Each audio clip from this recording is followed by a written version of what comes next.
Welcome to the One More for the Good Guys podcast, where good guys gather to shed light on the good life, the people, and the good things that make it that way. I'm Mike McGill with my co-host, Jamie Akins. Now, raise your glass, lend us your ear, and let's have one more for the good guys. You either is or you ain't.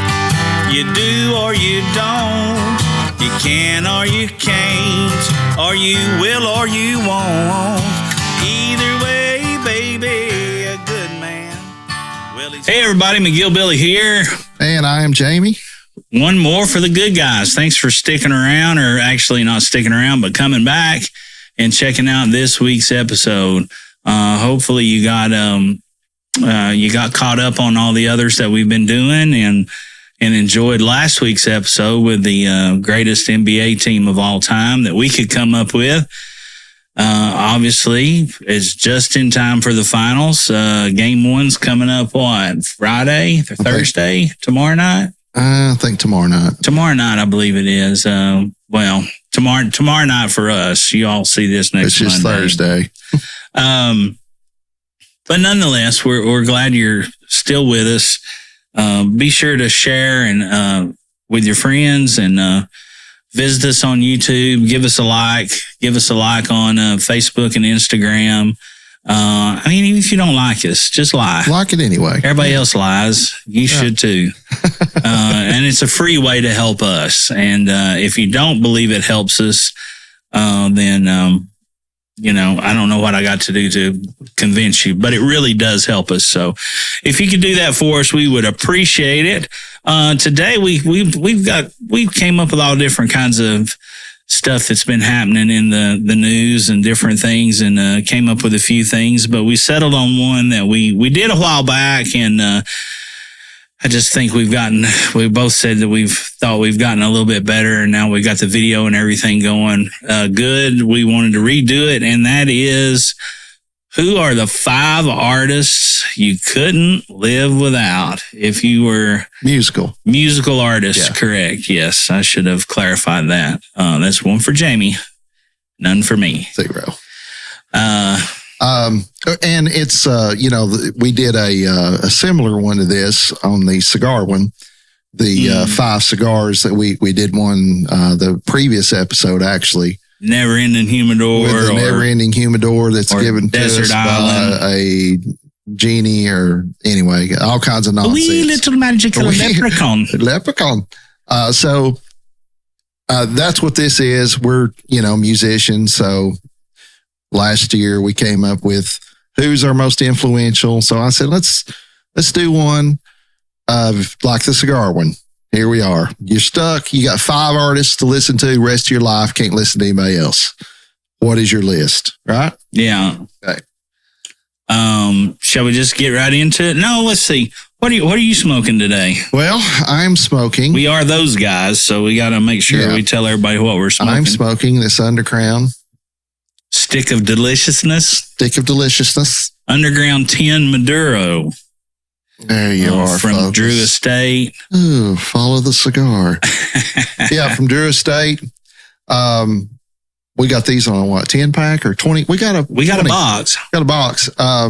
We found them for I don't know. I think they were 30 or 40% off or something. They were really. If you see them, that really, really good jump deal. On them. Especially the 10s. Now you can catch. I'm sorry. Oh, no, it says 10 right. To tell, it says, you can see it says 10 right under the. Yeah, and if lion. And when before you've cut them or taken the cellophane off, they've also got a gold band that goes around the top of goes around the head of the head of the cigar, and then it actually has a foot band on it that says 10th anniversary.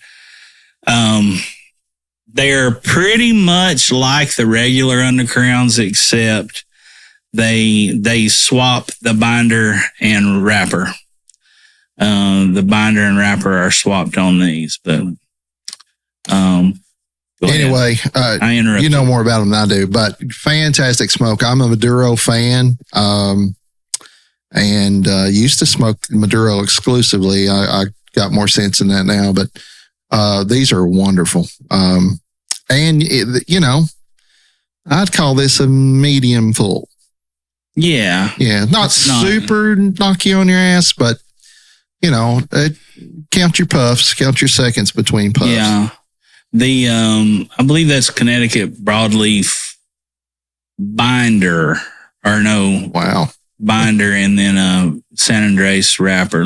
Make sure I'm telling that right. What are you smoking? It's either one or the other. Like I said, the regular Undercrown that looks similar to that is a very good cigar too. You can find those a lot of times. A lot of the online places will put really, really good deals on there. And you'll find them cheaper actually. But what you said is correct. It's a San Andreas wrapper. Okay, and then the regular Connecticut River Valley broadleaf binder and Nicaraguan fillers. Yeah, and that just looks good. That looks good on paper as far as a blend goes, and it is. It's very good. I'd highly recommend them. If you find them on sale, grab them. Mm-hmm. You won't be disappointed in that. Unless you smoke it too fast and you might throw up. Yeah, they are. They're really, really good cigars, and we were just talking about it. One of the things with the Drew Estate products, and the Undercrown stuff, especially, or just Drew Estate in general, with Liga, Undercrown, the Herrera blends. The Notino, which is a San Andres blend, and then there's another one that has a blue wrapper or a band that's a Brazilian wrapper, and man, but they produce incredible amounts of smoke off the foot, and I just don't think there's anything else out there that really smokes off the foot like a Drew Estate. I agree with that. I really don't. But, wonderful cigars, very, very decadent. That's definitely one that you could even save till the end of the night and have with a really good meal or even celebrate with. It's a good cigar. This is like but still obtainable and beautiful band, man. Look how pretty that is. Yeah, I mean that is just they knocked it out of the park with that. Yeah. I am smoking a Monte Cristo by AJ Fernandez. I'm smoking at one time, I think it was only you can only get it from JR Cigars, but now you can find them a lot of other places too. But it's a cute little cigar. It's a 4-inch by 52 in a figurado size, which just means it's not your traditional shape, and it's I would say it's a torpedo, but they call it a figurado. Tomatoes. Any rate, 4x52. It is Ecuador and Sumatra wrapper, San Andres binder, and probably one of the first cigars we've had on the podcast that has Honduran filler and Nicaraguan filler as well. So a 1, 2, 3, 4 country blend in that little cigar. Is that the same one I bought that had the white big label around it? Mm-hmm. Did yours have that too? Yeah. Those are great. They, what I noticed about them, you said the wrapper was what? Ecuador Sumatra. It's as close they normally to holding, look like that. It's as close to holding a fine piece of leather as you're going to get. Yeah. It is. Anyway, buy that cigar just to hold it. Very, very smooth. Torpedo gives it, in my opinion, I like them. It gives it a good mouth feel and just a really nice smoke. I would say medium to full. You're going to get leather,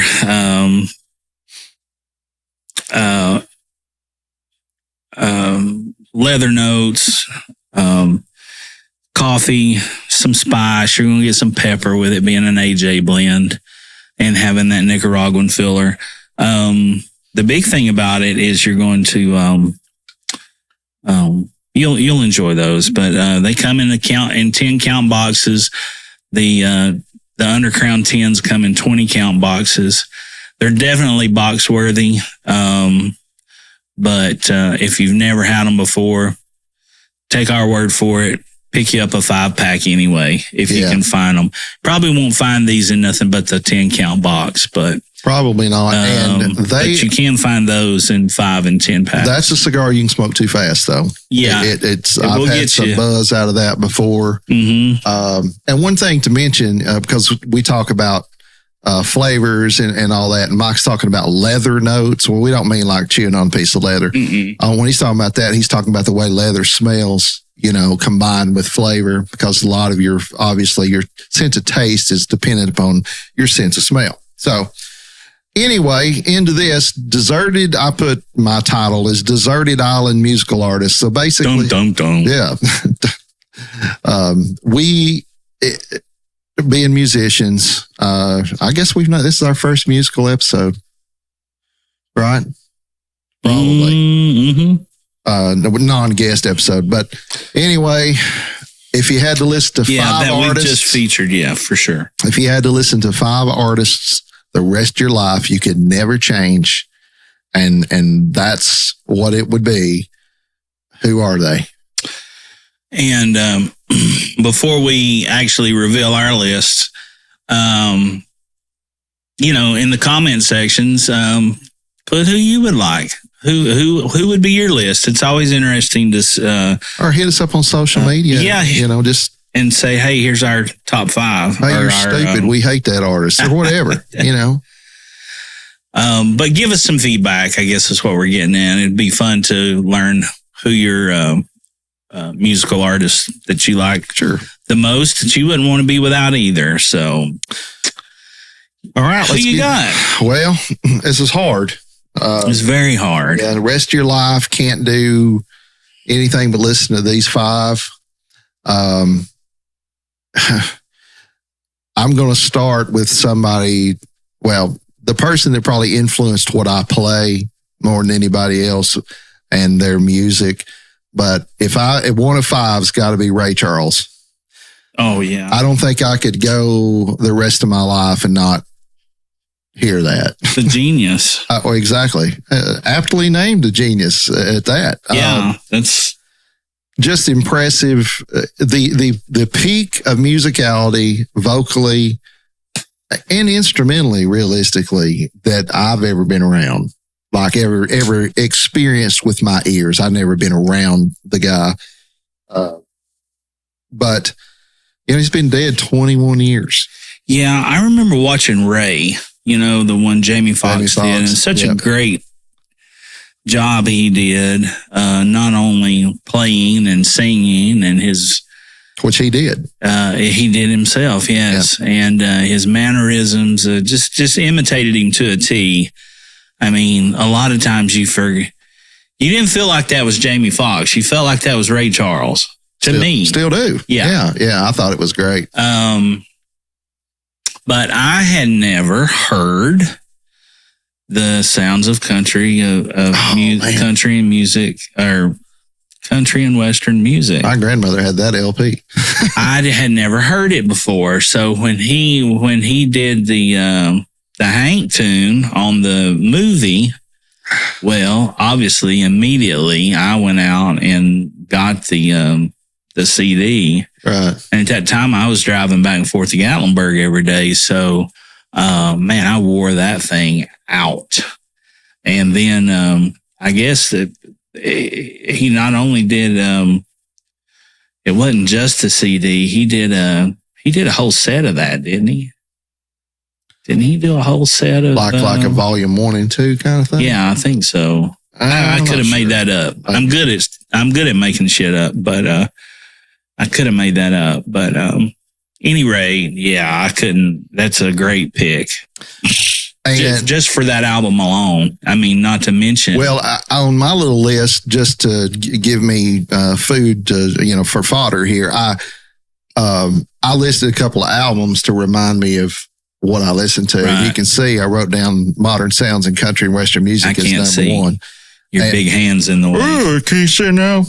And yes, big hands. I put the song on it that I remember the most. Oh, You Don't Know Me. You Don't Know Me. So, but she had that LP. So I heard it and I was like, well, who's that? So I could not God rest his soul, but I could not go the rest of my life with no Ray Charles music. Not happening. No, I don't think I could either. I mean, I did not put him on my list. Well, let's say this, out of 5 that you have on your list that I'm looking at, there's only 2 that we differ on. That we might differ. I mean, that we could differ on. Right. I'm not going to say that we do. Right, but yeah. We could. And of course, we don't talk about this in advance. But now looking at seeing your list, I'm going to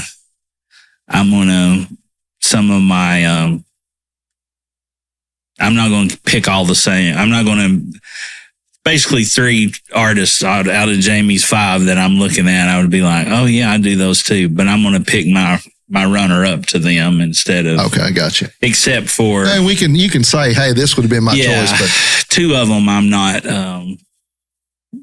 2 of them I'm keeping the same. Right. The other album with him was that Ray Charles 1957 album, because once I got old enough to, start looking, and that had Mess Around on it, and Drown in My Own Tears, which is probably my favorite cut that he does. Yeah. I loved, I liked all his stuff, man. Like I say, I think my favorite stuff was, shit. But you go to the duet album with him and Willie, 7 Spanish Angels. I mean, it's unbelievable. Georgia, for God's sakes. If you get on the 7 Spanish Angels, if you get on YouTube, you can YouTube and find the original first live performance of that. Yeah. And it'll give you chills, man. Yeah. It's like, oh my God. Ray was, I'm not going to tell that story. If you haven't done your homework yet, it's time for you to do your homework. Yes. School's out. You got plenty of time. On Prime right now, there's a Willie Nelson and Family documentary. And there's a section of that. I think it's just 3 episodes, covers a lot of ground, covers it pretty fast considering Willie's 90. many years in the music business. 90 years old. Yeah. And he's been in music 95. You're correct. So he's like Hulk Hogan. He went over the international date line 6 times and he wrestled 436 times in 1 year. But anyway, check that out on Prime. It's called Willie Nelson and Family. And there's a really, really moving part with him and Ray. And it's talking about that. And what made that so special was what it was for. Oh, okay. And I'm not going to ruin the surprise. So go check that out. I think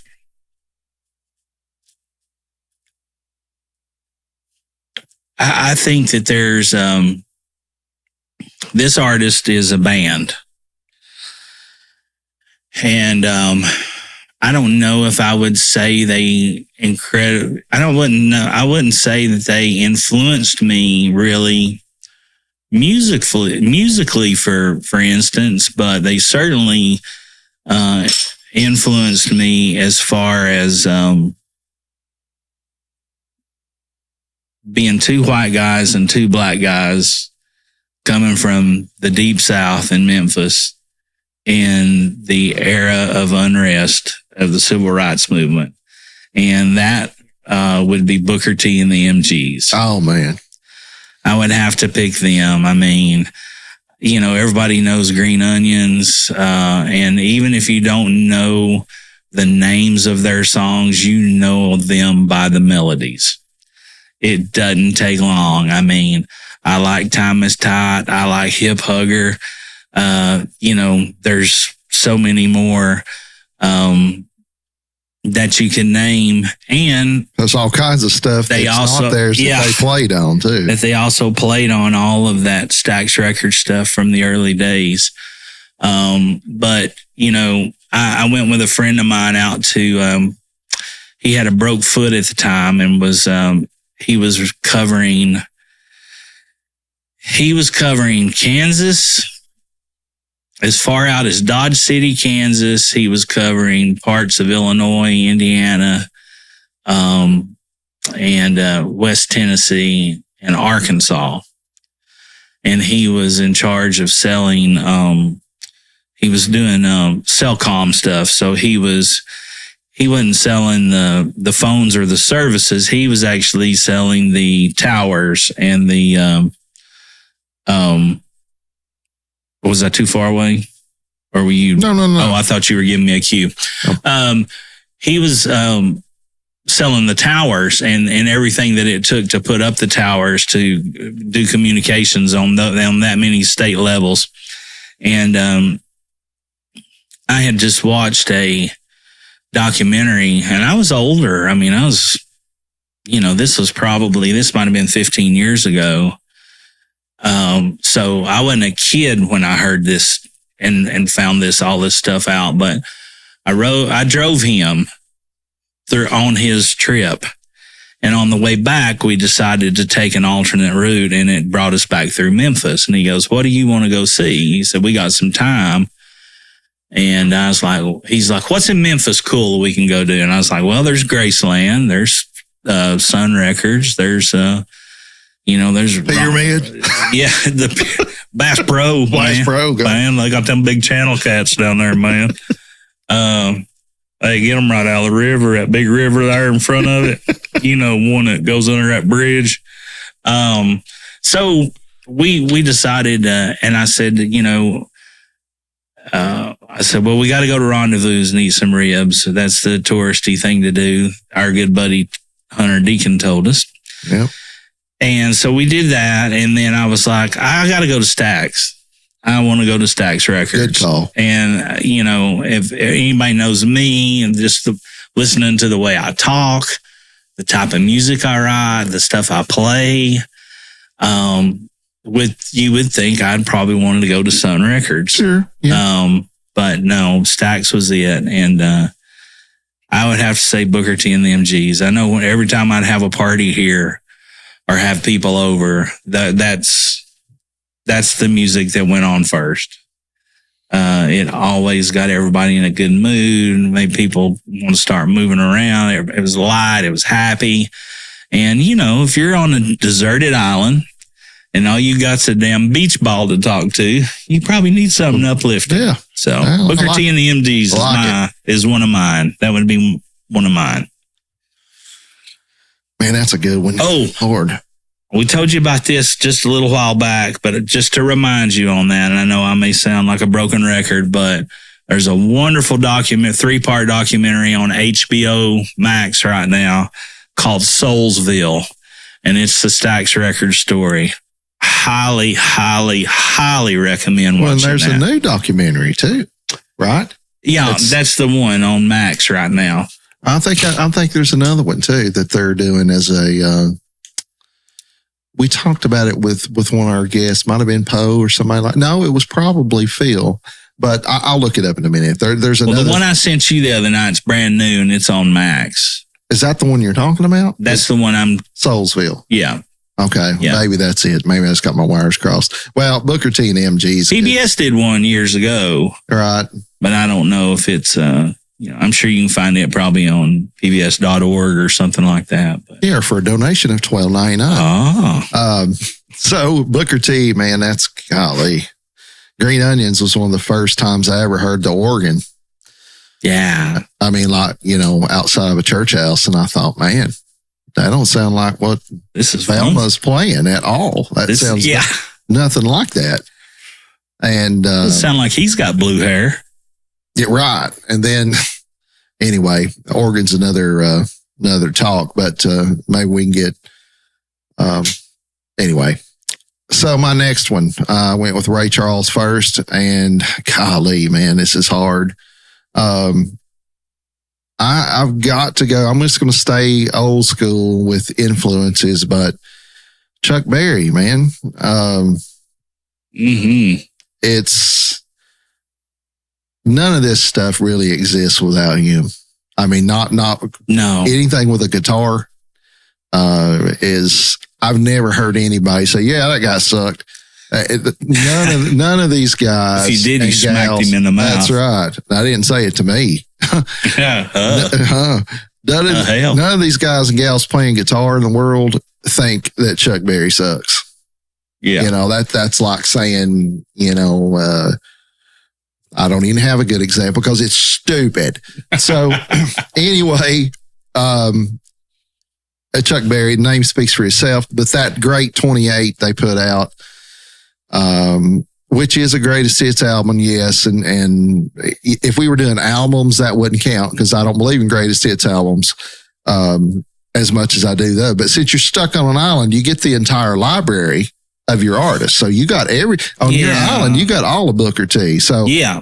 But the album for me that stands out is the Great 28, which pretty much has everything that he, you know, that you know of. And it's like you said with Booker T, it's uplifting. How can you listen to a Chuck Berry song and not be happy about it? It's impossible, is it not? Riding along in my automobile. Yeah, man.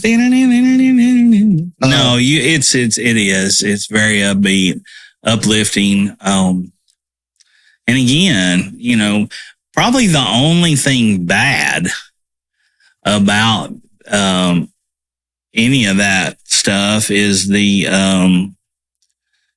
quality of the recordings of the originals from back in the day. Yeah. You definitely have to listen to them with, or I do. I shouldn't say you.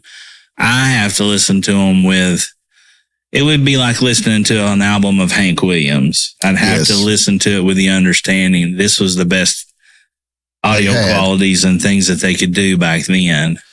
And if you do that, and then sometimes it surprises you and you're just like, oh, that's what all those guitar players are really trying to mimic anyway. That's right.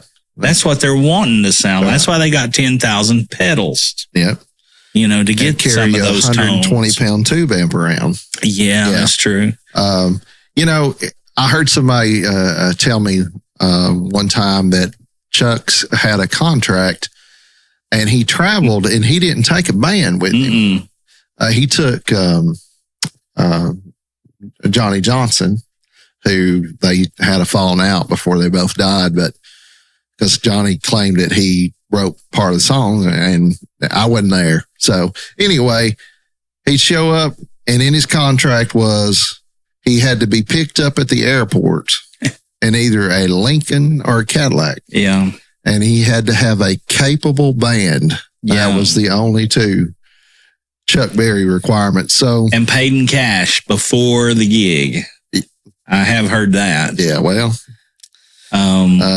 Otis Gibbs, if you don't know, has got and we might try to link some of these important things that we're talking about, other stuff that you can see and watch, and hear good stuff like this. But Otis Gibbs, a singer-songwriter, has got a YouTube channel that's got a really good interview with a fella that was a producer and stuff that was really, really close with Chuck. Oh, okay. And he tells a lot of those same type stories, the Lincoln, the Cadillac, the Cash Money, the capable band and all. Yeah.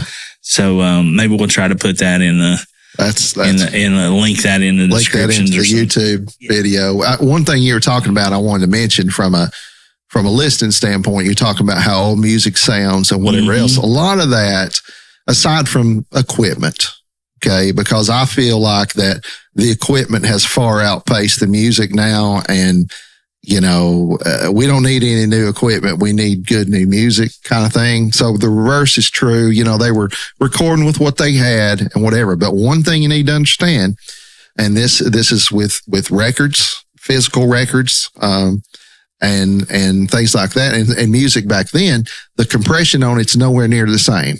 Okay. Everything now is compressed to a level about this big. Say this is dynamic level, all of it. It's compressed to right here. So the highs and the lows volumes are tight. And so everything you hear is boom in your face right here all the time. But you're not going to get that with the old records. It's just not. So there's a volume difference for sure. So keep that in mind. Oh, this sounds down. I heard somebody talking on YouTube about that was a podcaster talking about, and you know who you are. You know who you are. And talking about sending out files and stuff that were he was doing a podcast about audio work. It's like you're sending out files for people to listen to at -12 and they turn it on and they got to crank the volume up. Yeah. That automatically puts you in a bad mood because we're so spoiled. We're like, oh, boom, play. All the songs sound the same. You never had to touch your volume on your radio. There's a reason for that. And it's not because everybody magically recorded at the same volume. So keep that in mind when you're listening to old music, is that not just the equipment standpoint of old stuff, old technology, but the volume's lower immediately. Well, the volume's lower, and another thing to think about too is how we listen to it. You're not listening to music 9 times out of 10. You're listening to stuff slung from your phone to your Bluetooth to your car stereo, or you're listening to it like I do at work on cans. So you're not listening to it on full range hi-fi equipment. Well, there's that. And that's correct me if I'm wrong, because you know more than I do on this. I know that's hard to believe, but listen, baseball. Go ahead. Mother. Is the oh man, such an asshole. Come on, brain, you can do it. I hate you. You hate me. Yankees rule. I'll get back to killing you with whiskey. No, we're not listening to it on, and that's what, back then, that's what it was recorded and was played back through and mixed on. That's correct. There wasn't any cans. If they were, they were $1 million. There were certainly were no Bluetooth earbuds. But another thing, I know we got off on a tangent here, but this is important to note. About anything that you listen to on your phone, unless you're a member of I think there's a service called Tidal, Tidal, and there's some full WAV file songs, that you can hear, which are ultimately CD quality, which is now 50-year-old technology, nearly 45. But you're listening to MP3 files, okay? And the audio quality, say you've got this much audio quality, and this is 400 megabytes. If it's a WAV file, you got to compress it somehow. Yeah, so how do they do it? They digitally take out pieces of the music.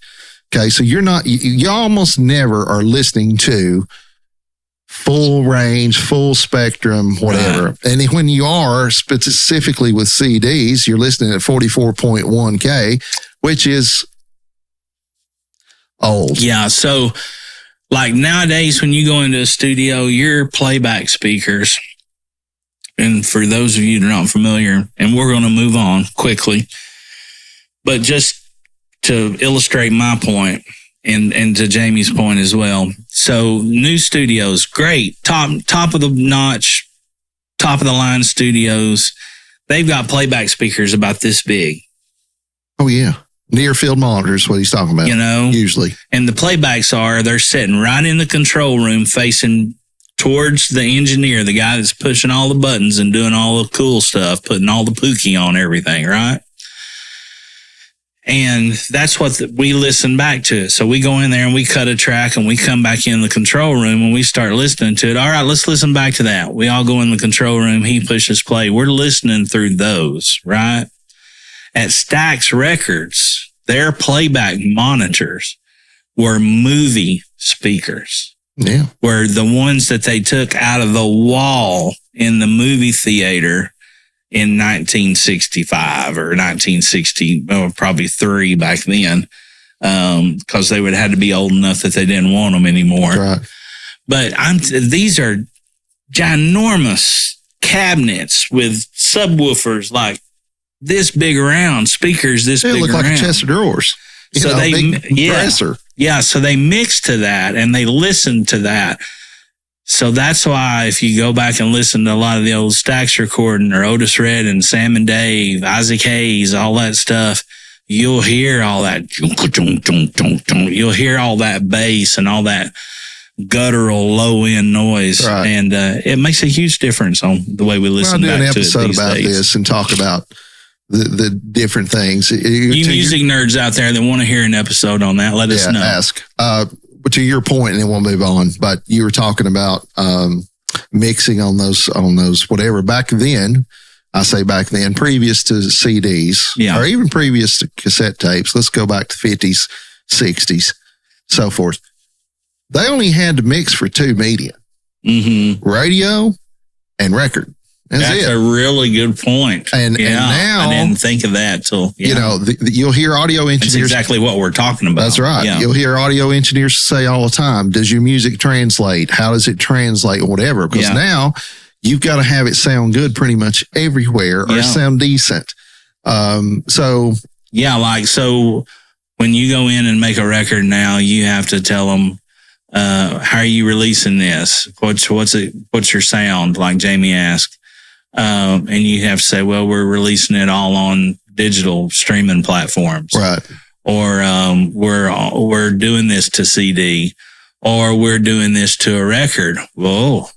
Well, now they got to put a whole different thing on it. Yeah. So it can format to wax for the record. That's right. Or to vinyl. Right. Wax, whatever.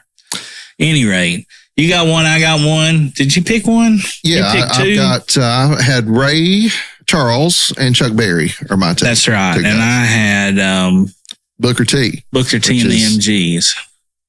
Okay, so I'm going to stay kind of old school and something that some people may or may not realize that I would have picked. But I'm also going to go with another band here. Wow. And that's going to be ZZ Top. Oh, man. I mean, I didn't know Rio Grande. I didn't know Texas Mud. I didn't know all those old recordings. I didn't know Tejas, Fandango, Deguayo. I didn't know any of those. I knew Sharp Dressed Man. Eliminator. Or Got Me Under Pressure. Eliminator. I knew that's the era that I came in and found who ZZ Top was. In the MTV generation. And when I did, I immediately deep dived everything that I could find. Anything that said ZZ Top on it, I went and got it. Whether it was a greatest hits or whether it was an album, I went and got it all. And when I heard it, man, it was just the coolest shit ever. Still is. It still is. Really? I mean, when you're so cool that you have your own person operating your pedal board for you, you're a cool cat. Right. And, but the reason I say that I say those guys is because, they weren't just riffs. They weren't just, classic blues licks. Groove, man. There was groove and there was melodies to their stuff absolutely. Too. And for what they made up for and not being the greatest, you wouldn't think of Billy Gibbons or Dusty Hill as being a great vocalist like you would say Ray Charles or somebody else to that stature. But for what they did, man, there was none no better. Yeah. 3-piece band. And later, once I got into bands and started realizing what it took to actually be a musician of a 3-piece band versus a 5-piece band or a 4-piece or a 6-piece or larger. There was about a 3-year period there that I just continued to uncover new stuff that I found out, and I found it all out because I was listening to their music. So, I'd have to say ZZ Top. That's a great choice. They got a good documentary. I think it's on Netflix. When they were all living, and I remember watching it. And for some reason, we had the big system on, and there's part of the documentary. They're like in their practice space. Looks like a warehouse or something. And they're just sitting there and they're just playing this groove. And I thought, I was like, God, that sounds so good, man. And they were playing 2 chords. Yeah, at that or one point, chord. Yeah. That's a good. I like ZZ. And if you haven't listened to a lot of their early stuff, go back and treat your ears, treat yourself to go back and find ZZ Top's first album. That's what it was called. And if you love Eliminator, good for you. Yeah, absolutely. I wouldn't know who they were. Dress Man for a long time. I had a guy tell me one time that shit, they sold out and they did this and that's bullshit. And I was like, listen, I wouldn't have even known who they were if it hadn't been for MTV and Eliminator. Well, you know what, too? If they hadn't have done those, they may not have still been around. That's right. So shut the hell up. If you don't like ZZ Top, then go wash your mustache. Piss on yourself. Okay. It's number 3 for me. I wrote down 6 on here, and I'm trying to figure out which one I could live without, and I think I've figured it out. Okay, so this one we probably won't have in common. So feel free, because I have 6, to take one of mine on your list. All right, but I know that you probably didn't pick this one. So I'm a pianist. He's a penis, all right. That's right. A penis head. Gordo size, though. Oh, for Christ's sakes. Get on with your list, anyway, Mouse. I was trying. I being a piano player, it would have to be, for me now, Arthur Rubinstein playing Chopin. All right. I listen to it a lot as I'm going to sleep. And you would get the whole library of Chopin, but if I could just have that, there's an album called The Original Jacket Collection where he plays a lot of them. I mean, it's mesmerizing stuff. It's melodic. It just sounds good. Mm-hmm. And it's just good. And that would have to be on my list. I'd have to have that. If you're on a deserted island, I wouldn't have to keep from killing people all the time, but that helps me here. So, well, Chopin was what century was that? See, I'm going to say 15th. No, it's late 1700s. I'm pretty sure, or early 1800s, 1810 to 1849. Okay. So, you didn't. I mean, back during that era, they were playing. I'm thinking more of Danube and I guess that would have been the Baroque period, wouldn't it? Yeah, that was or before 15 or before. Yeah. So I hadn't brushed up on my classical stuff in quite a while. I did train in that, but 39. He died at 39 or 40. No, 39 or 38. That would have probably been like living to 100 now. Yeah, like he was an old man. Chopin died an old man. But just beautiful stuff, melodic. Yeah. I really appreciate a lot of classical music because I did have to play that stuff when I was learning, and I'm glad I did. But it's just those cats were masters, man. That's why it's still being played. What's the most recognizable Chopin song that people would probably even probably the most common of folks? Probably one of those etudes in E flat is one. This one, we'll just play a snippet.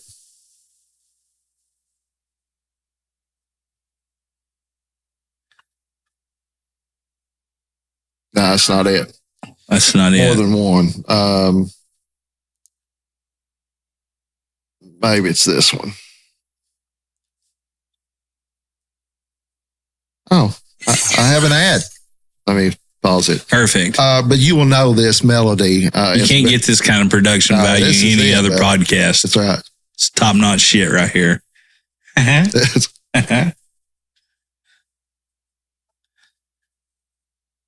That's not it either. Never mind. Anyway, I'll send you a link. But there's a lot of pieces that you would recognize, just people that don't even listen. Like you were talking about with Booker T's song. Yeah. You're like, oh, I know what that is. Anyway, it's peaceful. It's peaceful music, and it's it doesn't fit the other two's genre at all. They're completely. Was it Strauss that wrote the Danube? The da da da da bum bum bum bum ba da da da da. Blue Danube. Is that the name of that? I don't know. That sounds Mozart-ish to me. It may be. Anyway, we'll brush up on our classical stuff. So that's your third. Strauss did write the Blue Danube. That may be. That's what I thought. That's it. Pretty sure that's it. Yeah, that's it. Nailed it. Yeah. Nailed it. One for me. It's all tied up all now. Tied up.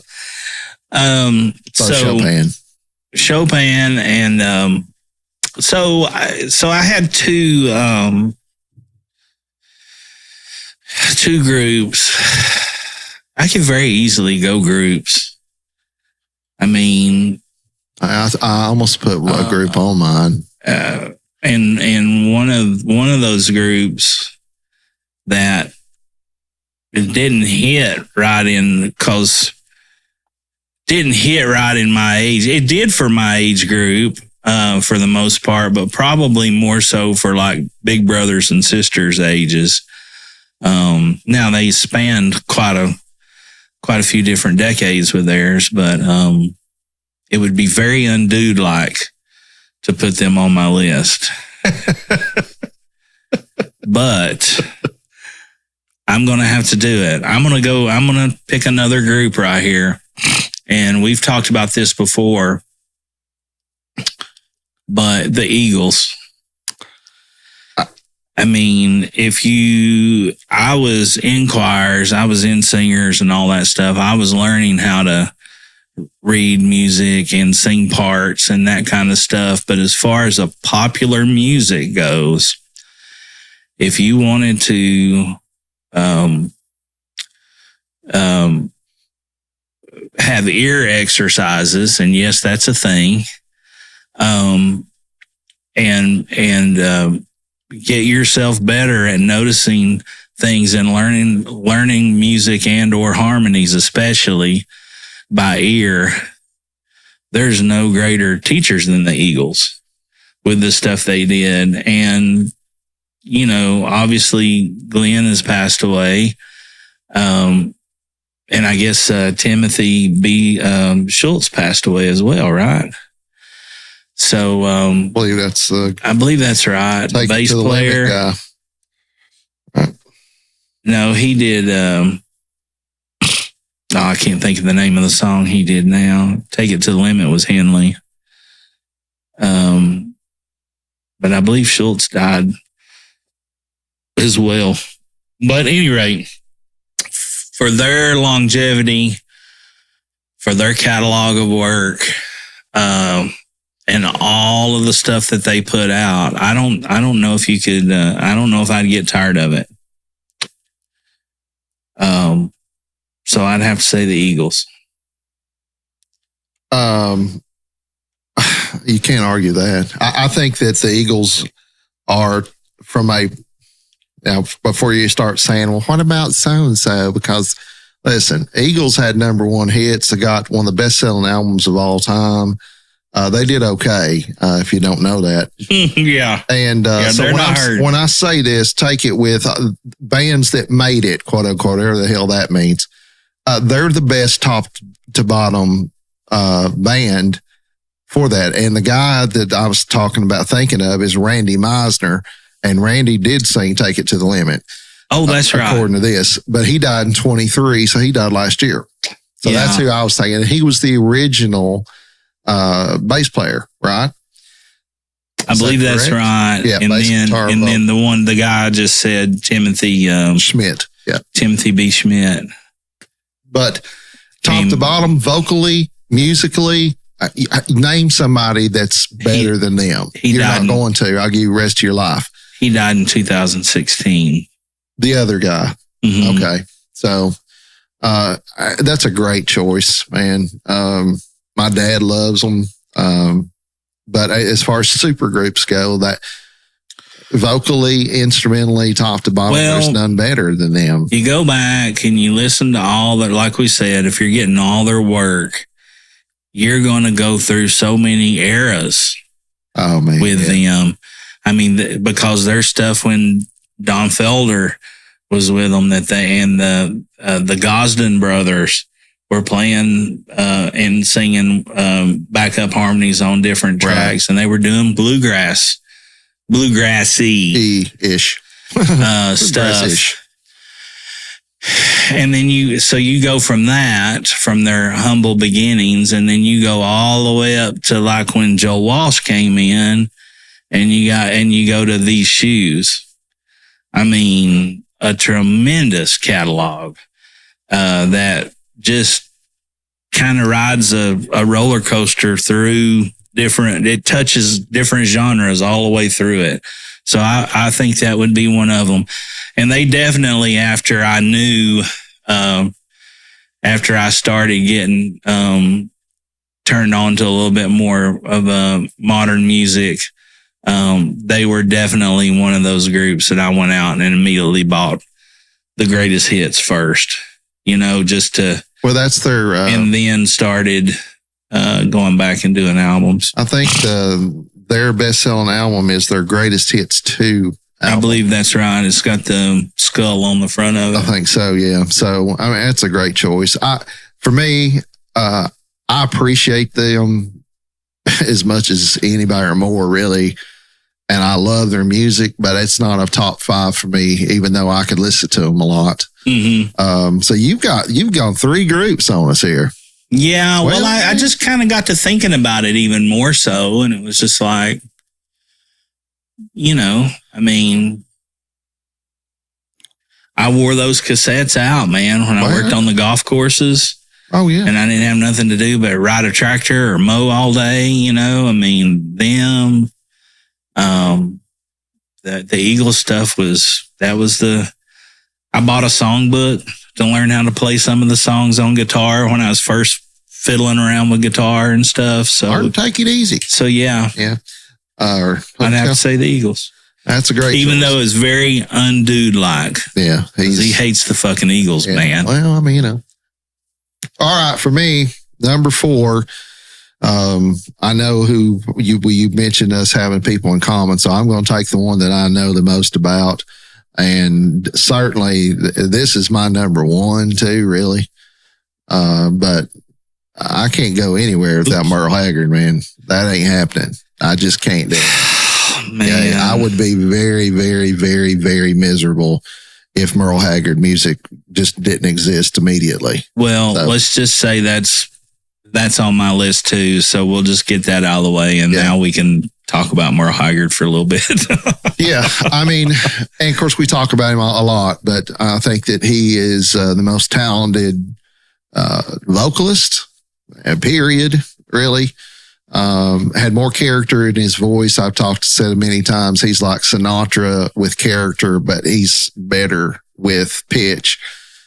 Great songwriter, really good guitarist, plays fiddle, and just overall badass, man. And every album he ever did, Serving 190 Proof is my favorite one.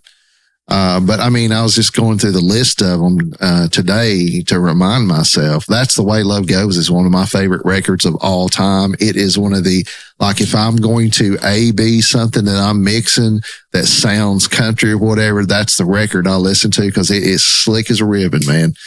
Yeah, and you think about how many different eras, how many different decades that he touched as well.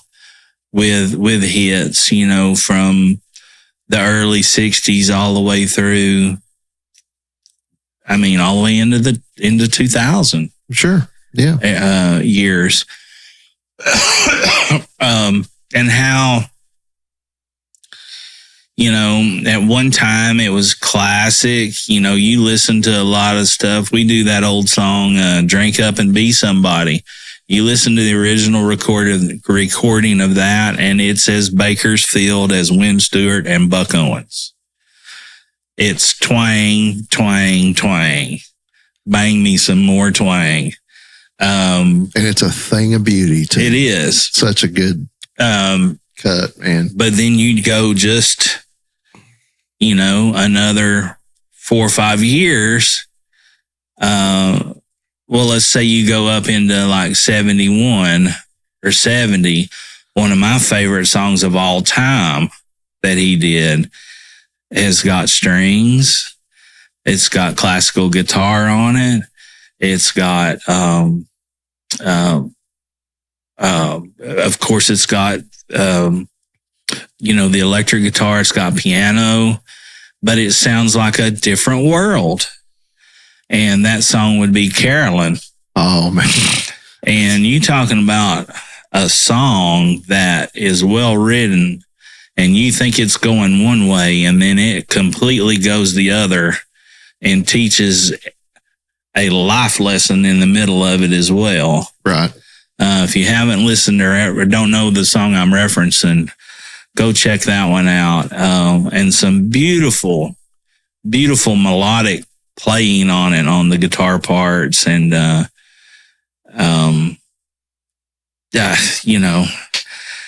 What can you say? It's a life. You could talk about him for a lifetime, man. And then you go to some of the really, really late stuff that he put out, when he was towards, getting on up into age, and you listen to him sing with just him and a guitar and a dobro saying "Nobody's Darling But Mine." It's just, to me, in my humble opinion, he's the blueprint for singer. You hear that word? Singer, songwriter. Absolutely. Those two words go together with Merle Haggard as well as peanut butter and jelly. That's right. And there's not many of those guys that call themselves singer, songwriter that has as much talent on the singing side as you do on the songwriting side. Yeah. Most of the time, singer, songwriter, some people that self-proclaim themselves that way, it's more songwriter than singing. Yeah, for sure. Well, there's nothing wrong with that. I mean, writing songs is great. Bob Dylan's one of those guys, in my opinion, probably one of the greatest songwriters to ever live. Yeah.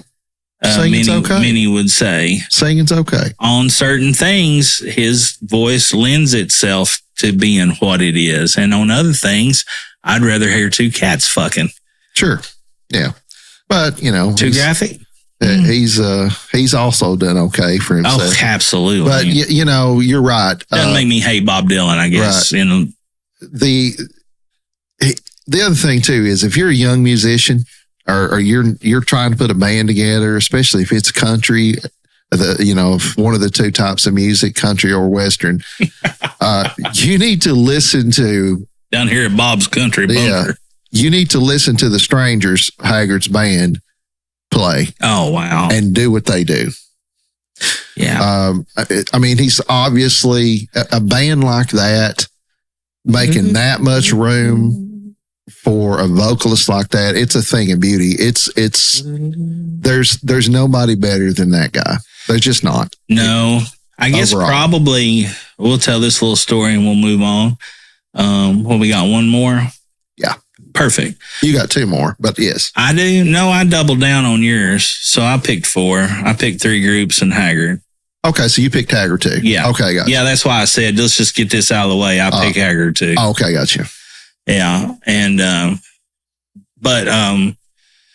we reconnected after many years over in Cherokee.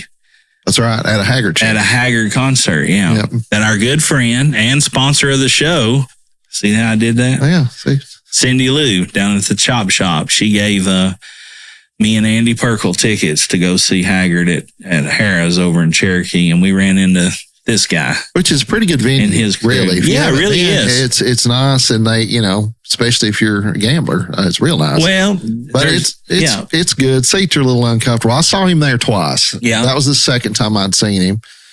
And then I saw him at the Tennessee Theater in 2015.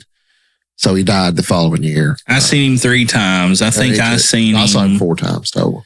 I think I seen him once at Cherokee, and I can't remember. One of them was at the Tennessee, probably same year that you seen him. It was, and then I can't remember where the other one was. I don't think it was Cherokee, but it might have been. No, it wasn't Cherokee. I seen him somewhere else. I seen Dwight Yoakam in Cherokee one time, which was a hell of a show. Oh, I bet. And I also seen him at the Ryman one night. Oh. First time in the Ryman for myself. And it was his first time back in nearly 20 years. And we got to see that. They had a falling out or something, didn't they? Yeah, something happened there that he didn't. I think it was something to do with those Country My Ass Awards, better known as the CMAs. Yeah. All right. So number 5. Number 5. This is going to be the same as well. So yeah, unless you. No, I've got to go with Willie. I got to go with Willie. Who, is also a blueprint for a singer-songwriter. A lot of people I've heard over the years. Well, let's rewind. Why Willie? For me, it was like my introduction into country music. Yeah. Dad loved him, loves him still. And I had that Willie Nelson's Greatest Hits and Some That Will Be. Oh, yeah. Tape, that's a great and one. it's got Angel Flying Too Close to the Ground on it, which I think is probably a top 3 written song in country ever. Yeah, it's beautiful. It's gorgeous. But anyway, and the singing, I guess when I was younger, with less mature ears, I can see why people would say, well, his singing's nasally and whatever else. Listen, Willie Nelson is the greatest musical artist alive. I don't give a shit who you say is. You're wrong. Willie Nelson is the greatest living musical artist. I mean, if you go back, and he might be, if you have to separate it by genre, he might be the best overall. I give the edge to Haggard from singing, obviously, but and song, I give the nod to Willie a little bit on the songwriting just because of the people that did his tunes. Yeah. You're talking about records versus CDs. I've got an album, an LP of him doing The Last Thing I Needed, The First Thing This Morning. Oh. And I had bought some new speakers. I'd finally bought a good little, it wasn't little, but a good system for home. And I'd got a turntable, and that was the first track I played. And I nearly cried, man. It's that song, especially the intro. It evokes a lot of powerful break your heart. And then it's just, anyway, genius. He's national treasure, international treasure, really. Well, you think about it, he grows up in Texas. He finally, he's writing songs all the time as he's growing up. He gets to Nashville. Nashville don't know what the fuck to do with him. It's about like Roger Miller. Right. They don't know what this guy is about. So they immediately clean him up, cut his hair, put him in a suit and the Beatle boots, and, try to overproduce. Sit him in one stool, no guitar, have him sing. And try to overproduce him.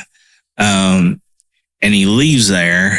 But before he leaves there, he meets Farron Young and writes Hello Walls.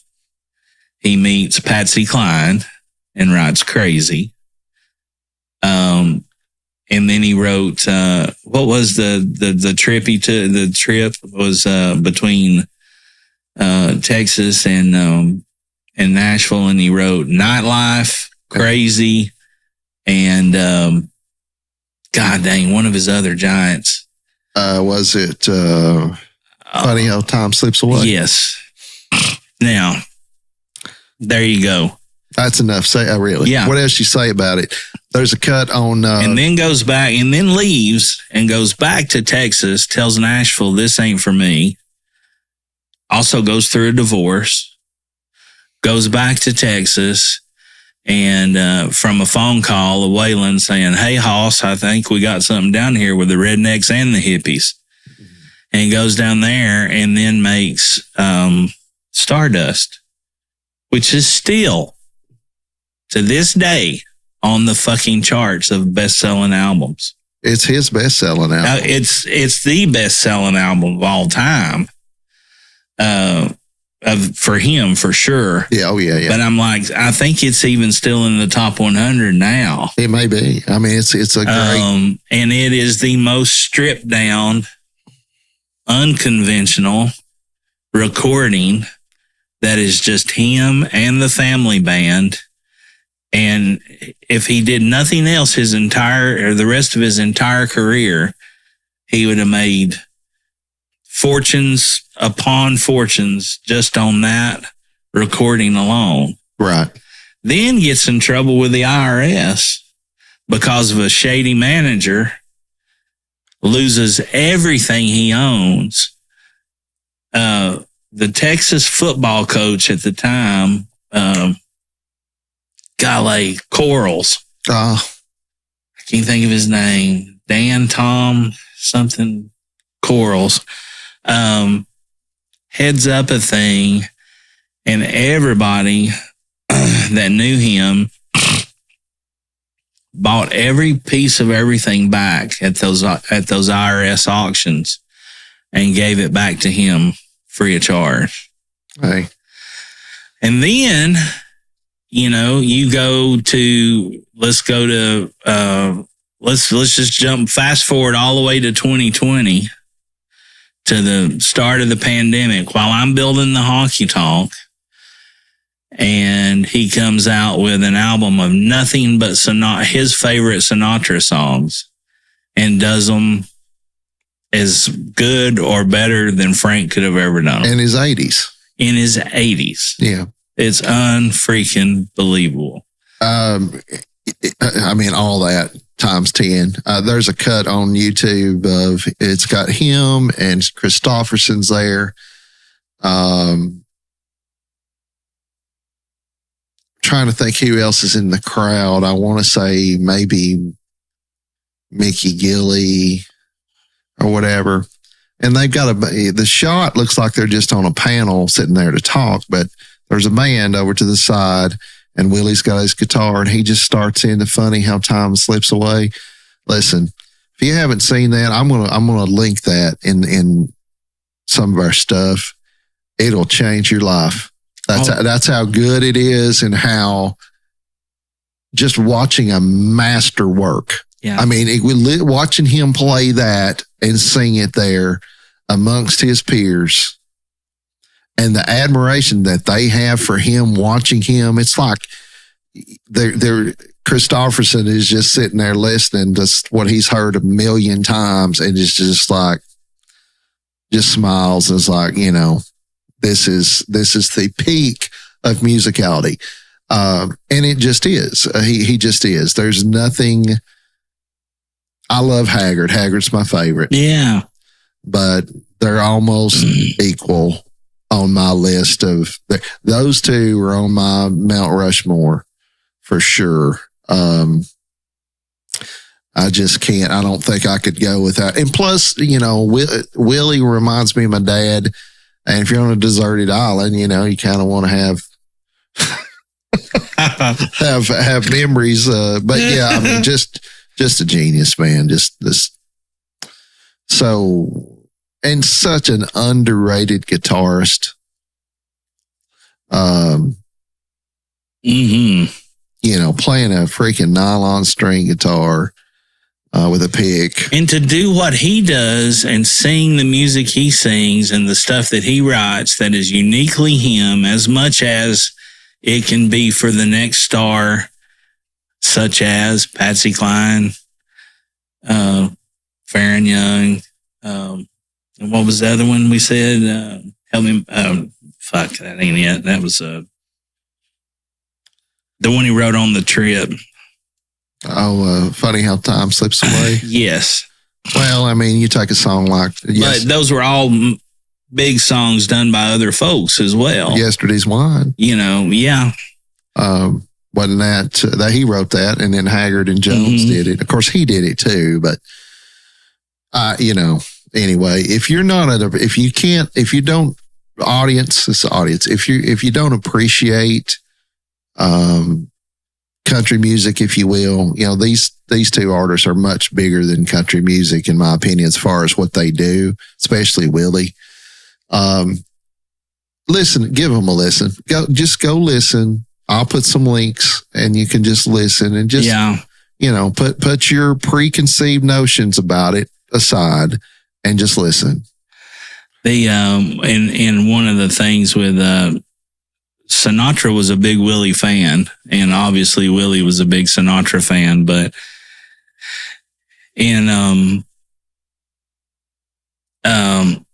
he said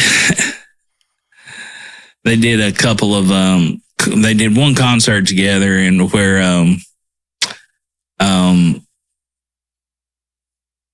Sinatra says something to the fact of like,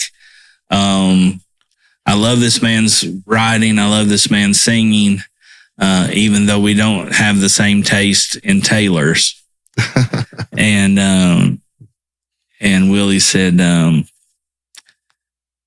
something, called him Francis, you know, which was, and evidently people that Frank really loved and admired could call him by his Christian name, Francis, i.e. Don Rickles, you know. But anyway, they did a commercial, and I remember this. They did some commercials, some PSAs, public service announcements for some companies, and one of the things was that Frank loved about him was his cat. He was Willie, regardless if he was in front of the president or Ray Charles or Frank Sinatra. And he asked him one time, he said, he points at his bandana and says, what is that thing called, Willie? And he said, I call it my way, Francis. I mean, only Willie could get away with that, you know. That's good. Hey, who are your favorite five? Who could you not do without? Who would you want to be on a deserted island and a phonograph machine and being able to listen to with all your favorite music? You only get five. Put it down in the comments. Do yourselves a favor. Check out some of the other artists we've talked about, as well as some of the early recordings. Just take a look over their whole discography. And check out the Soulsville, as well as the ZZ Top on Netflix, and Willie Nelson and Family on Amazon Prime. The Stax thing. Yeah, the Stax Soulsville on HBO Max. Yeah. Lots. Anyway, and do make your list. Put five together. Force yourself to put five together, because, you know, I know a lot of our friends are musicians too. People want to know about you. You know, why, you know, who you love, your musical artists and your influences and who you love, it translates into what you play and what you perform as well. So it's good to know, know thyself. Yeah. In other words. But that's been it for this week. The five musical artists that we couldn't be without if we were on a desert island. We hope you've had a good time. We certainly have. And we were just talking today. This will be our 32nd episode. 33rd episode. This is 33. 19 more. Larry Bird episode. Yeah. We will have been doing this for a year now, and we need more of you to like and follow us, subscribe, and share with your friends, and come hang out with us at shows. Yeah, come see us at our shows. If you're not playing or something, just come say hello. Come see us at our shows. say hello. Let us know you're listening. We'd love to know that. And be kind to one another. It takes nothing to be kind, and there's always a price to be paid for cruelty. So you haven't heard it here first. Cheers, everybody. Jamie, you want to do another one? Absolutely. One more for the good guys. You either is or you ain't. You do or you don't. You can or you can't. Or you will or you won't. Either way, baby, a good man, well, he's hard to find.